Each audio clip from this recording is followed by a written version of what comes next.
Buenos días, soy Alonso con Fe y Pensamiento Crítico. Estamos leyendo el libro de Primer Samuel en el Antiguo Testamento de la Biblia. El día de hoy nos toca leer el capítulo 14 de Primer Samuel, un capítulo larguísimo. ¿Okay? Vamos a ver cómo nos va.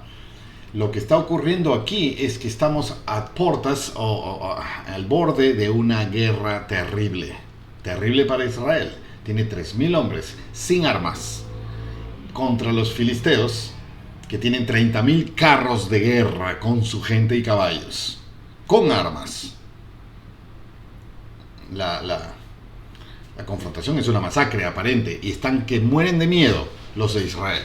Saúl mismo está temeroso y tenía que esperar 7 días al profeta Samuel para que venga a hacer el holocausto de sacrificio, para ofrecer sus esfuerzos a Jehová y que los cuide, por favor. Y se demoró Samuel y Saúl hizo el holocausto. Saúl, el rey recién nombrado, hace el holocausto. Tiene 2 o 3 años en el reino y hace el holocausto porque no llegaba el profeta Samuel. En lo que termina, llegó Samuel y le dice: ¿qué has hecho? Has hecho un oficio, ¿cómo se dice? Una ordenanza sagrada sin tener la autoridad de Dios para hacerlo. Tú eres rey, no eres sacerdote. Son oficios diferentes. Y has hecho lo que no te correspondía. Eso es una ofensa a Dios. Dios te iba a asegurar tu reino para siempre, para toda tu vida. Pero ahora ya no. Ya no. Dios ha escogido, bien podría decir va a escoger, pero él ya sabe, ha escogido a otro hombre por su corazón, decía. De hecho, esa parte me gustó, pero no la marqué. Peñascos y todo el pueblo iba tras él temblando, holocaustos señalados, que los filisteos estaban reunidos. No has guardado, acá has buscado Jehová ha buscado un hombre según su corazón. Ahí está. Jehová se ha buscado un hombre para reemplazarte a ti, porque acabas de perder el derecho. No significa que no eres rey en este momento y seguramente vas a defender tu puesto a toda costa, pero Dios ya escogió a otro hombre por su corazón para reemplazarte a ti. ¿Qué es lo que nos hace merecedores de una selección especial, de una bendición especial? Nuestros grandes músculos, nuestros grandes logros financieros, nuestra gran autoridad, nuestra gran voz. Parece que no. Nuestro corazón. La pureza de nuestro corazón, la nobleza de nuestro corazón, la honestidad de nuestro corazón, la fortaleza de nuestros compromisos en nuestro corazón, el carácter en nuestro corazón. Eso es lo que Dios busca. Y a quien permanece en ese estado de corazón, Dios fortalece, bendice, prospera y fortalece. Como tantos ejemplos hemos visto ya hasta ahora. Bueno, están a las puertas, nos toca el 14. La guarnición de los filisteos salió hacia el pueblo de Micmas. Los filisteos son el enemigo.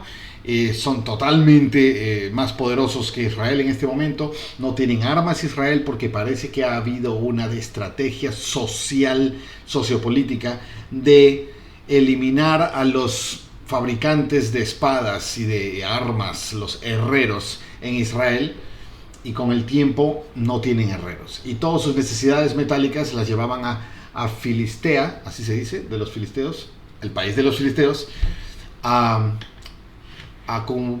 comprar, alquilar, recibir las necesidades metálicas que tenían, porque eran más baratos, porque eran más fáciles, porque eran más cerca, porque eran más lo que sea, más hábiles. Y con el tiempo Israel dejó de tener herreros. No había herreros en Israel, decía. Y a la hora de la guerra, filisteos no les atienden sus necesidades metálicas, entonces no tienen armas. Y los herreros, o los filisteos, que tienen muchísimos herreros, tienen todas las armas. Así que de pronto Israel está en una muy, muy mala posición. Muy mala posición, y Saúl el rey comete un error. Ya no tienen el favor de Dios. Está Samuel, ¿ok? Está Samuel, y por eso podrían cambiar las cosas. Y están a punto de entrar en guerra. 30.000 contra 3.000. 30.000 armados contra 3.000 sin armas. Mira eso. Israel es el afectado. 14, versículo 1.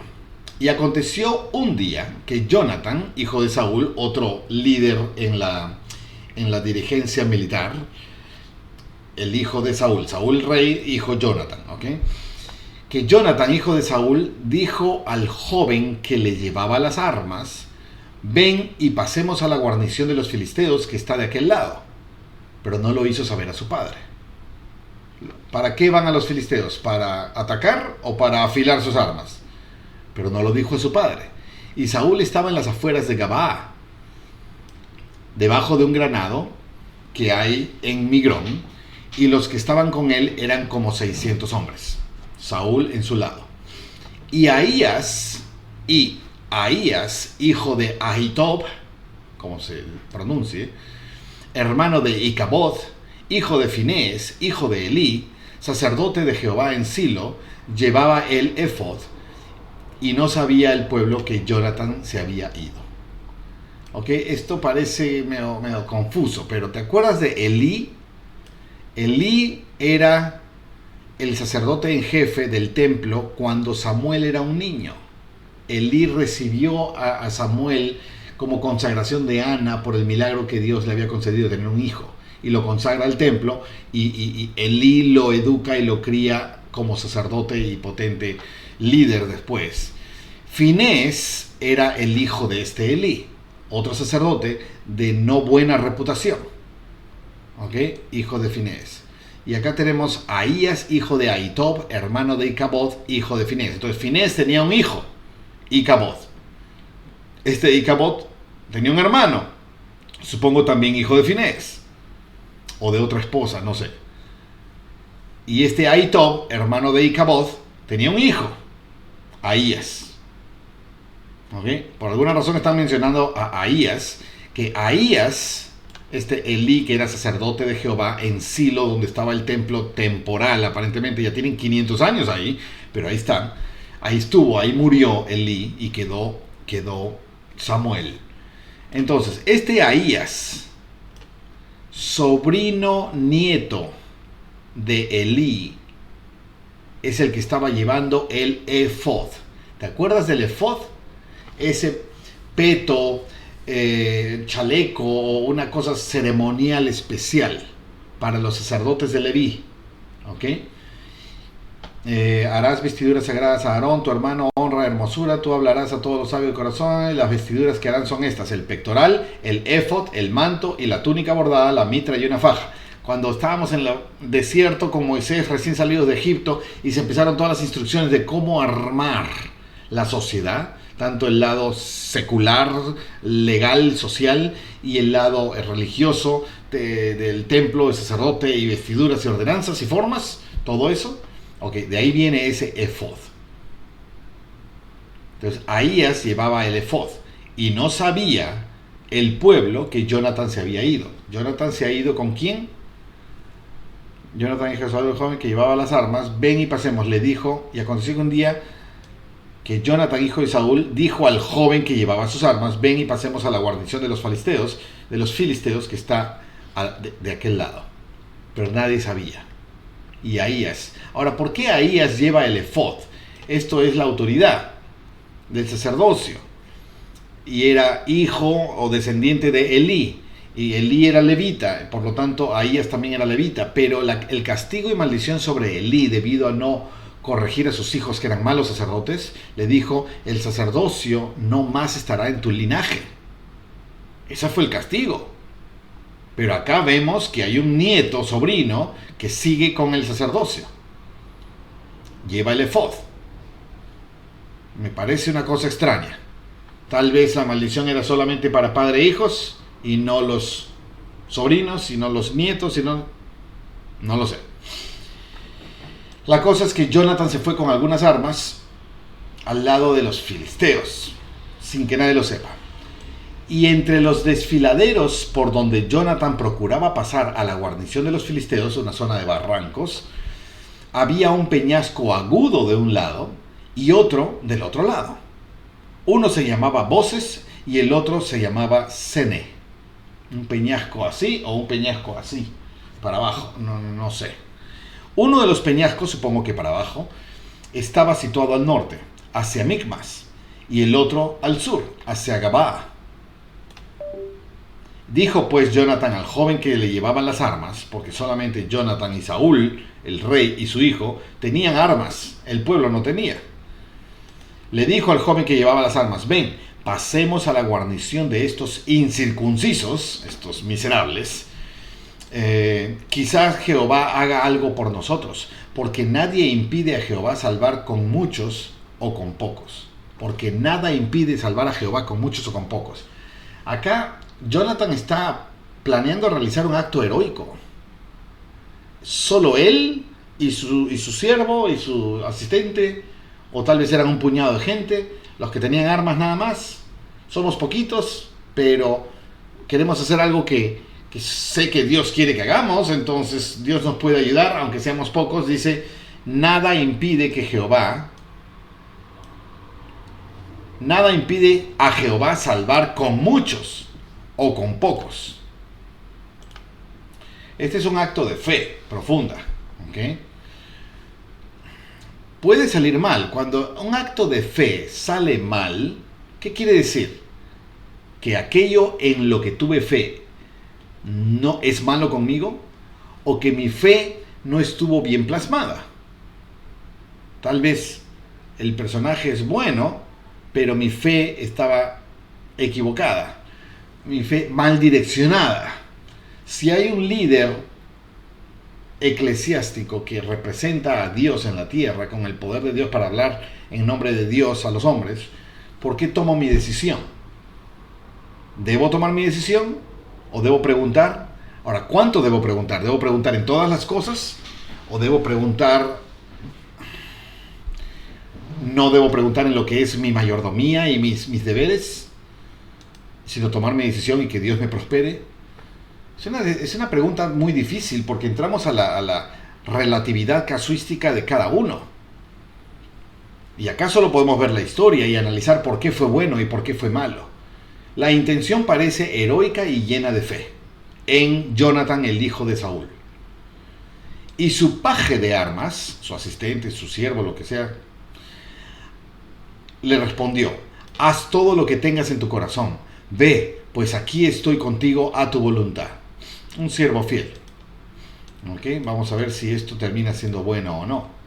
Y Jonatán dijo: he aquí, vamos a cruzar hacia donde están estos hombres y nos mostraremos a ellos. No dice cómo los vamos a atacar, solo nos vamos a dejar que nos vean. A estos incircuncisos. La palabra incircuncisos es literal y es simbólica. Simbólica. Pasemos a la guarnición de estos incircuncisos. La circuncisión era un aspecto físico, ritualístico, destinado a demostrar mi convenio con Jehová. Y yo, israelita, y todos los israelitas éramos circuncidados a los 8 días de nacido. ¿Okay? Desde Abraham. Con Abraham se empezó eso. Y ya, cualquiera que no es circuncidado no está bajo el convenio. Y si no estás bajo el convenio, Dios no te protege. Dios me prefiere a mí circuncidado que a ti incircunciso. Esa es la tónica con la que se está hablando aquí. Vamos a cruzar y vamos a mostrarnos a ellos. Si nos dicen así: esperad hasta que lleguemos a vosotros, entonces nos quedaremos en nuestro lugar y no subiremos a ellos. Mas si nos dicen así: subid a nosotros, entonces subiremos, porque Jehová los ha entregado en nuestras manos, y esto nos será por señal. Qué interesante, pero ¿de dónde saca esto Jonatán?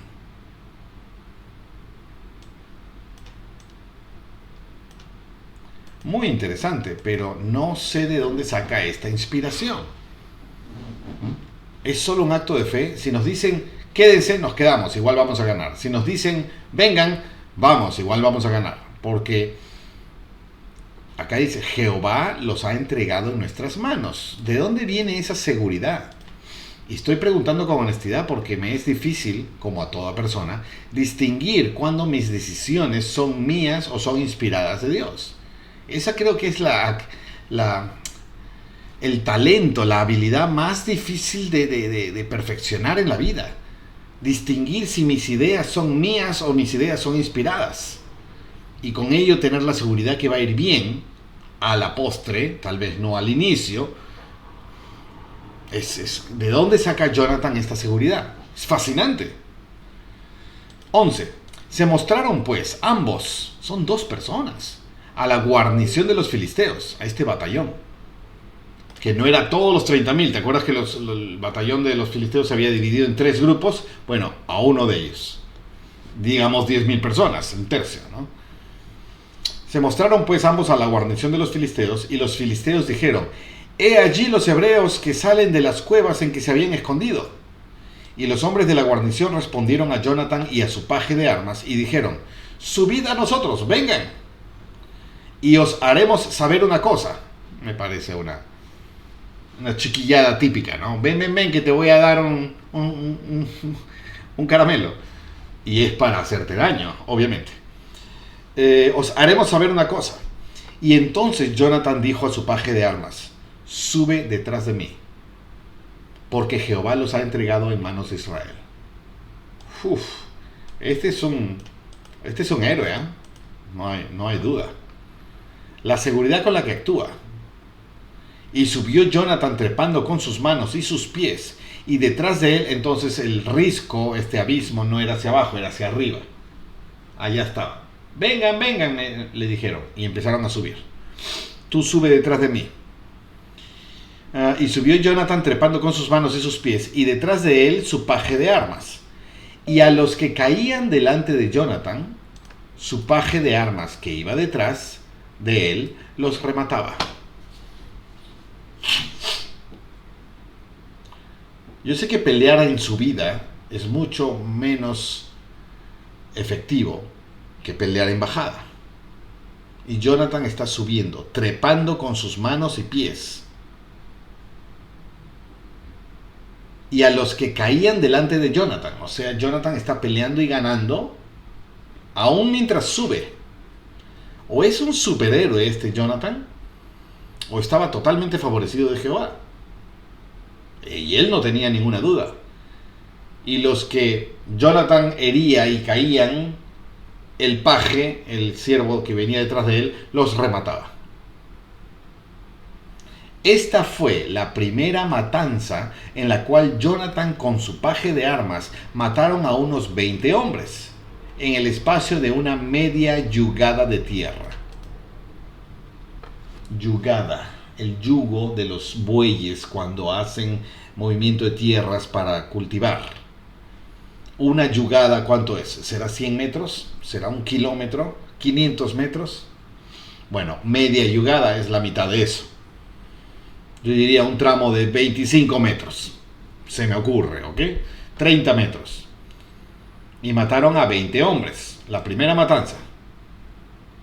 ¿Ok? En el espacio de media yugada de tierra. 50 metros, no sé. Y hubo pánico en el campamento de los filisteos y por el campo, y entre toda la gente de la guarnición, el ejército de los filisteos. Y los que habían ido a merodear también temblaron. Y se sacudió la tierra. Hubo pues gran consternación. El pánico que entra a un grupo grandazo por la acción temeraria de 1 o 2. Es impresionante. Eso yo lo veo como la ayuda de Dios. Dios puede traer 1000 ángeles que luchan por mí, o me da fuerza para vencer el peligro inmediato, e infunde miedo en todos, de tal manera que ellos tiemblan y huyen y no tengo que pelear. Y ya vencí. Aquí está pasando esto. Hubo gran consternación.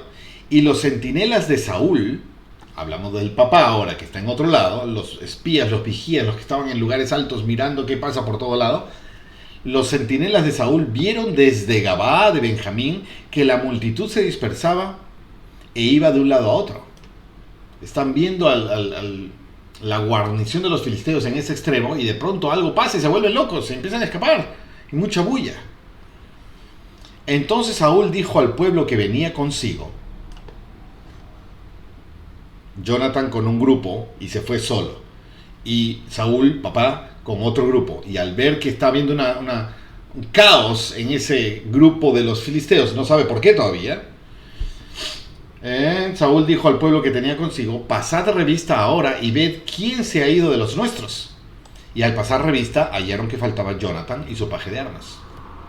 Pensé que iba a decir: vamos ahora a atacar porque están en caos. Mientras están desordenados es fácil vencerlos.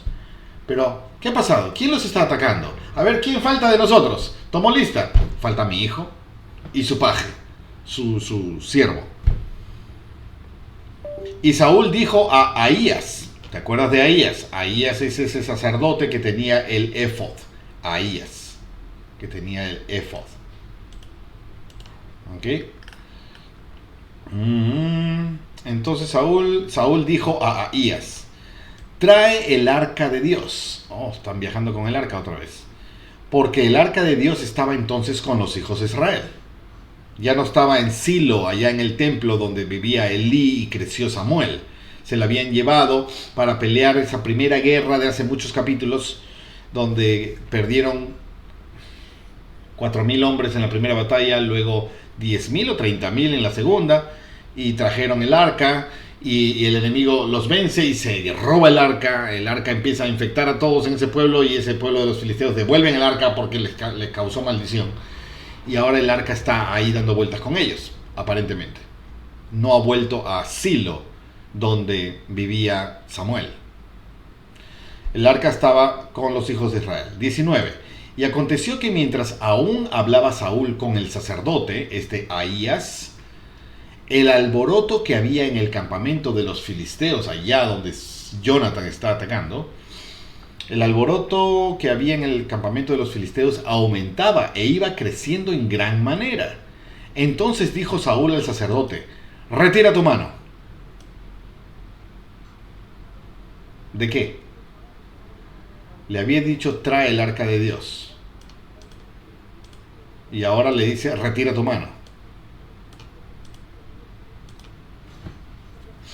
Sigamos a ver. Y juntando Saúl a todo el pueblo que con él estaba, fueron hasta el lugar de la batalla. Y he aquí que la espada de cada uno se volvía contra su compañero, y había gran confusión. ¡Wow! Eso sí está impresionante. Tanto caos y alboroto ocurrió en este batallón de los filisteos, que entre ellos empezaron a matarse. Que la espada de cada uno se volvía contra su compañero y había gran confusión. Esto debe haber sido un cuadro impresionante para Jonathan, que causó o que inició esto. Vi una película hace tiempo de el efecto enloquecedor que produce el miedo fuera de control en un grupo humano. Escenas crudas y duras de observar, pero aquí lo está detallando. Y había gran confusión. Y los hebreos, que habían estado con los filisteos desde tiempo antes y que habían subido con ellos de los alrededores del campamento, también estos se pusieron de parte de los israelitas que estaban con Saúl y con Jonathan. ¿Qué hebreos son estos? ¿Hebreos que vivían con los filisteos?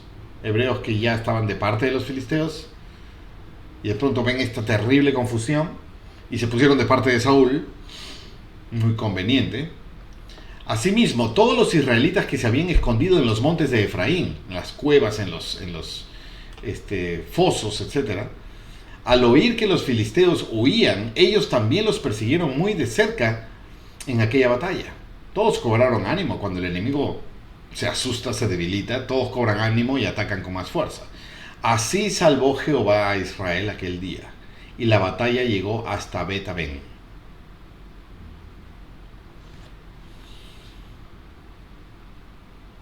Era absolutamente improbable. 3,000 hombres desarmados contra 30,000 hombres armados.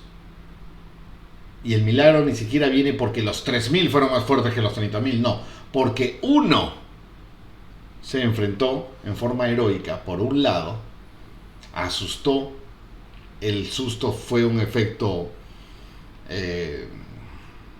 exponencial, contagioso sobre todo el pueblo enemigo. Se mataban a sí mismos de puro terror y gritos y miedo. Entonces todos los asustados israelitas que estaban escondidos por este gran ejército y los ven confundidos, salgamos a... Ahora sí cobraron ánimo. Y así salvó Jehová a Israel aquel día.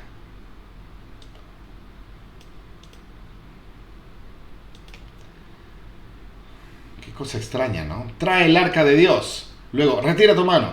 Ya no, ya no.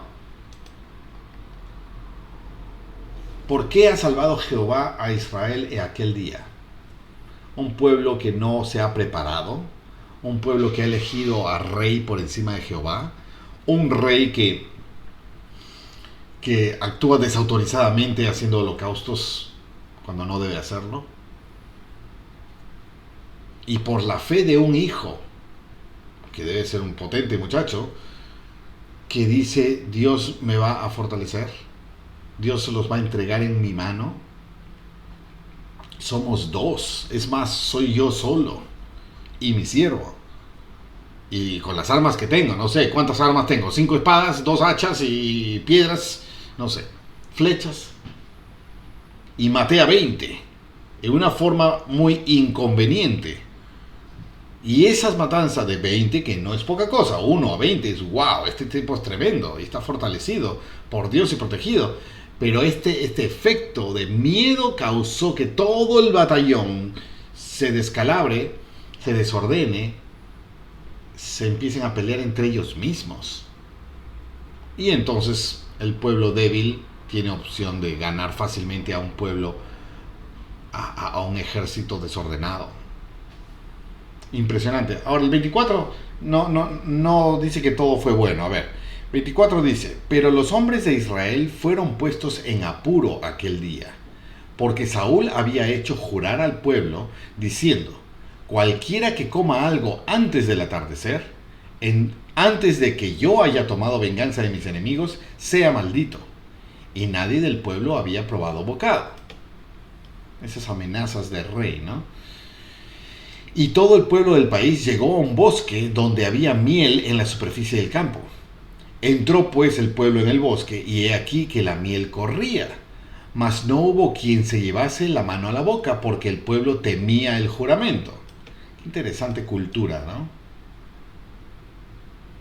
Ese nivel de respeto y temor al incumplimiento es algo que ya no se ve hoy en día. Es muy raro verlo. Puedo pensar en una persona en mi vida presente que se asemeja a ese nivel de respeto y temor a incumplir sus convenios. Pero de ahí, ¿a quién más? Porque ni a mí mismo. Pero aquí es por temía el juramento. ¿Temes por respeto a tu palabra? ¿O temes por miedo al castigo? Si rompo mi palabra. Si hay un rey, me corta la cabeza. Pero a Dios no lo veo. A Dios no importa. Dios que ya. Todo depende de uno, ¿no es cierto? El pueblo temía el juramento. El rey les había dicho: nadie coma hasta que yo me haya vengado de estos enemigos. Y nadie comía, aunque estaban ahí frente a la comida. Un lugar lleno de miel, donde fluía miel. ¿Ok? Pero Jonatán no había oído cuando su padre había hecho jurar al pueblo, y alargó la punta de una vara que traía en la mano, y la mojó en un panal de miel, y se llevó la mano a la boca, y sus ojos recobraron su brillo. Estaban muertos de hambre. ¿Ok? Acá la desobediencia de Jonatán no es pecado, porque él no había oído el juramento, no había hecho el juramento. Entonces habló uno del pueblo diciendo: tu padre ha hecho jurar expresamente al pueblo diciendo: maldito sea el hombre que coma hoy alimento. Y el pueblo desfallecía de hambre. Había hecho jurar al pueblo: maldito sea el hombre que coma hoy alimento. Y respondió Jonatán: mi padre ha turbado al país. Ved ahora cómo mis ojos han recobrado su brillo por haber probado un poco de esta miel. Recibo fuerza, energía. ¿Cuánto más si el pueblo hubiera hoy comido del botín que encontró de sus enemigos? ¿No se habría hecho ahora mayor estrago entre los filisteos? Están todos débiles, aún así hemos ganado, ¿ok? Pero están todos débiles. ¿Cuánto más fuertes estarían si comieran un poco de esta energía? Miel en este caso. E hirieron aquel día a los filisteos desde Micmas hasta Ajalón, pero el pueblo se cansó mucho. Estaban en ayuno. Un ayuno mandado, no un ayuno voluntario, que es muy diferente. Se lanzó por tanto el pueblo sobre el botín y tomaron ovejas y vacas y becerros y los degollaron en el suelo y el pueblo los comió con la sangre. Número 1. Han roto su promesa con Saúl. Por el ejemplo de Jonathan, el hijo. Jonathan no es culpable porque Jonathan no había hecho esa promesa y él comió y los demás dicen, no, no debes comer porque el rey ha dicho que no debemos comer. Y Jonathan dice, ¿por qué mi padre les impone esta carga? Se los hace más débiles para la guerra que necesitamos. Y el pueblo, bueno, si tú lo haces, y fueron, atacaron, ganaron, y el botín de todo lo que se quedaron por vencer a los filisteos, animales y comida, empezaron a comer. Primero rompieron el convenio que habían hecho con Saúl, y no estoy diciendo que sea sagrado, sino que ahora Saúl va a tener que mostrar su autoridad castigando, tal vez. Y acá agrega además, no solo eso, sino que el pueblo los comió a los animales con la sangre. Creo que eso estaba prohibido. A ver qué dice acá. Con la sangre no dice nada. Me parece recordar que en parte de las instrucciones de modos de vida que se había dado desde el libro de Éxodo, Levítico, Números y todas las palabras de Moisés y Josué, era de que no se comía la sangre. Aquí están tan hambrientos que están comiendo así. Y le avisaron a Saúl. Siempre falta un acusete, ¿no? Uno que acusa. Le avisaron a Saúl diciendo, el pueblo peca contra Jehová, comiendo la carne con la sangre. No solamente rompiendo la promesa que tú le habías dicho que no coman, sino lo que comen, están comiendo con sangre. No están pecando contra ti, están pecando contra Jehová. Y él dijo, vosotros habéis transgredido, rodadme ahora acá una piedra grande. ¿Qué se le ha ocurrido? Y Saúl dijo, esparcíos por el pueblo y decidles que me traiga cada uno su buey y cada cual su oveja, y degolladlos aquí y comed, y no pequéis contra Jehová comiendo la carne con la sangre. Y trajo todo el pueblo, cada cual por su mano, su buey aquella noche, y lo degollaron allí. Y los degollaron allí. Y edificó Saúl un altar a Jehová, el cual fue el primero que edificó a Jehová. Todavía no veo si esto es bueno, esto es malo. ¿Ok? El primer altar que edificó a Jehová Saúl. Y dijo Saúl, descendamos de noche contra los filisteos y los saquearemos hasta la mañana, y no dejaremos de ellos ninguno. Y ellos dijeron, haz lo que bien te parezca, nosotros aquí te obedecemos.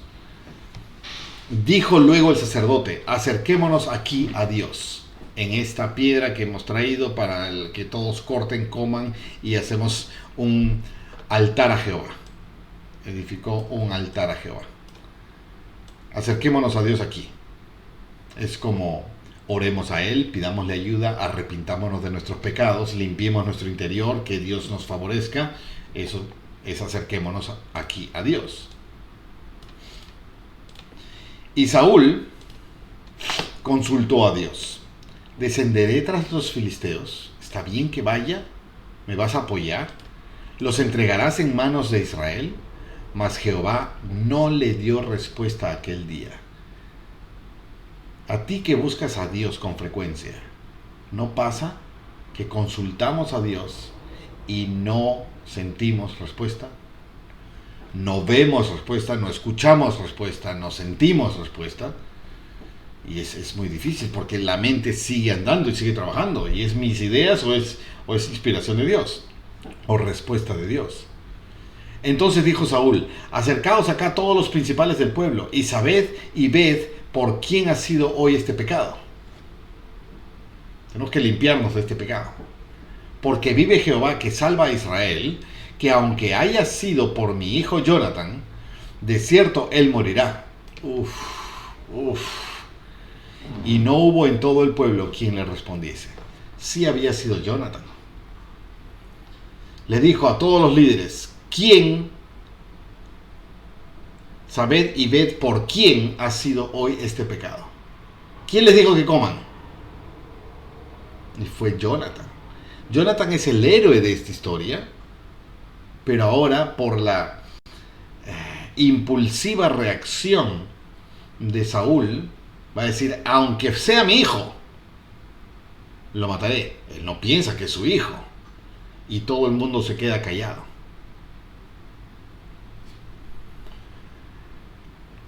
Dijo luego a todo Israel: vosotros estaréis a un lado, y yo y mi hijo Jonathan estaremos al otro lado. Y el pueblo respondió a Saúl: haz lo que bien te parezca. Entonces dijo Saúl a Jehová, Dios de Israel: da suerte perfecta. Y fueron señalados Jonathan y Saúl, y el pueblo salió libre.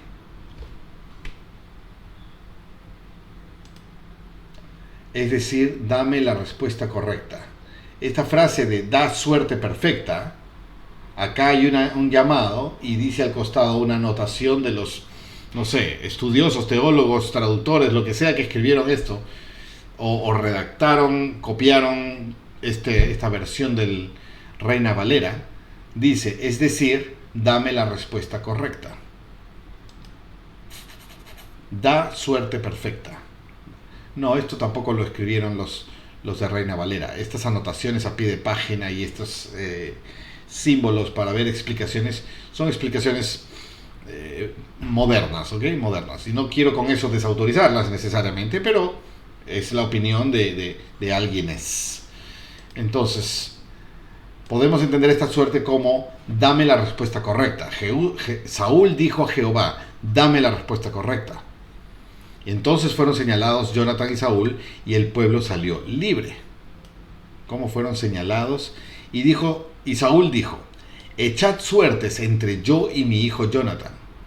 Y fue señalado Jonathan. ¿Esto es echad suertes? ¿Qué es? ¿Votación? ¿O es tirar la moneda?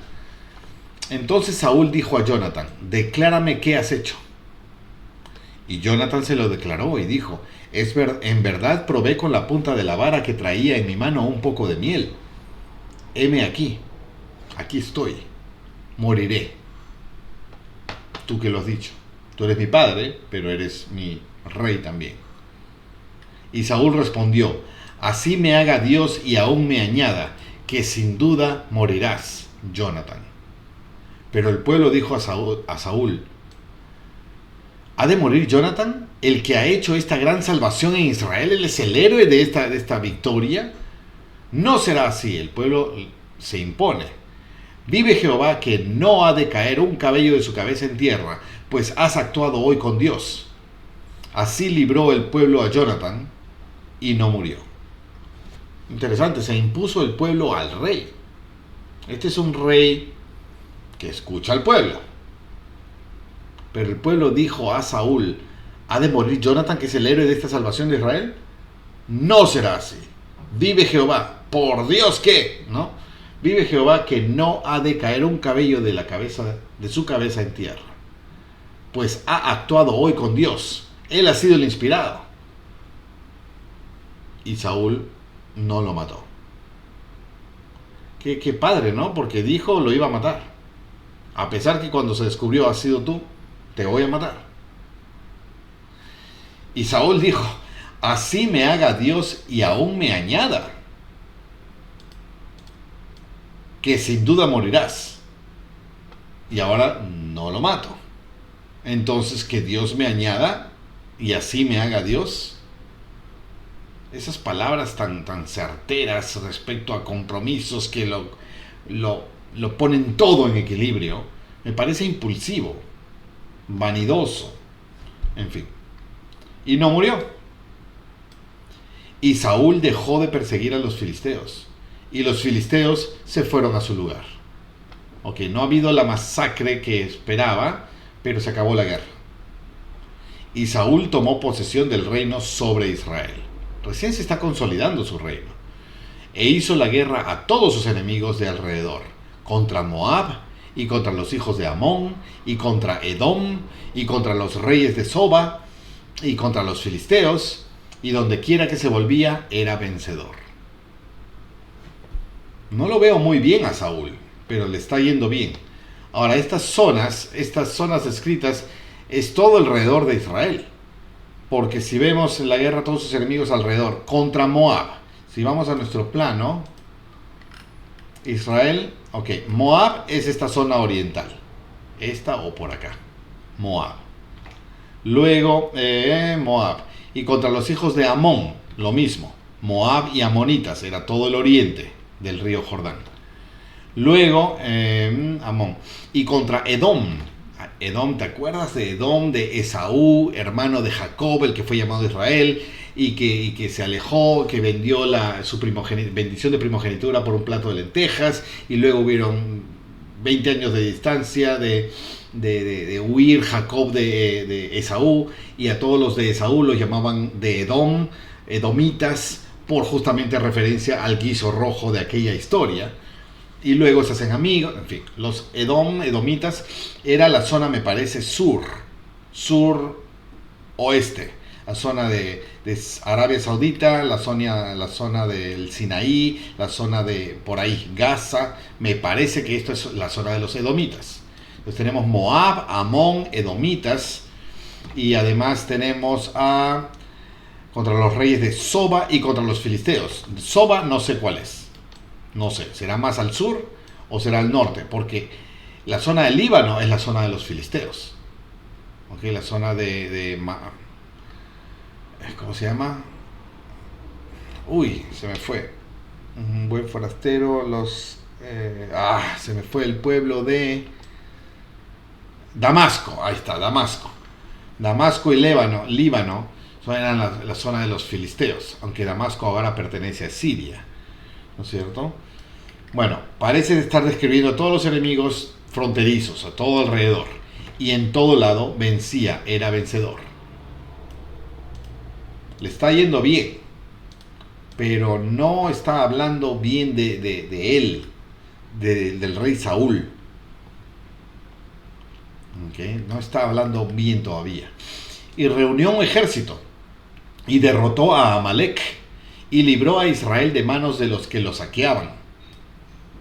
Y los hijos de Saúl fueron Jonatán e Isui y Malquisúa, los 3 hijos de Saúl. Jonatán es más famoso por estas historias.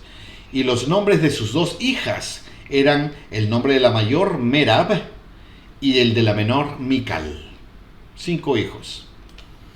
Y el nombre de la esposa de Saúl era Ahinoam, hija de Ahimaas. Y el nombre del general de su ejército era Abner, hijo de Ner, tío de Saúl. Tío de Saúl, ok. Porque Cis, padre de Saúl, y Ner, padre de Abner, fueron hijos de Abdiel.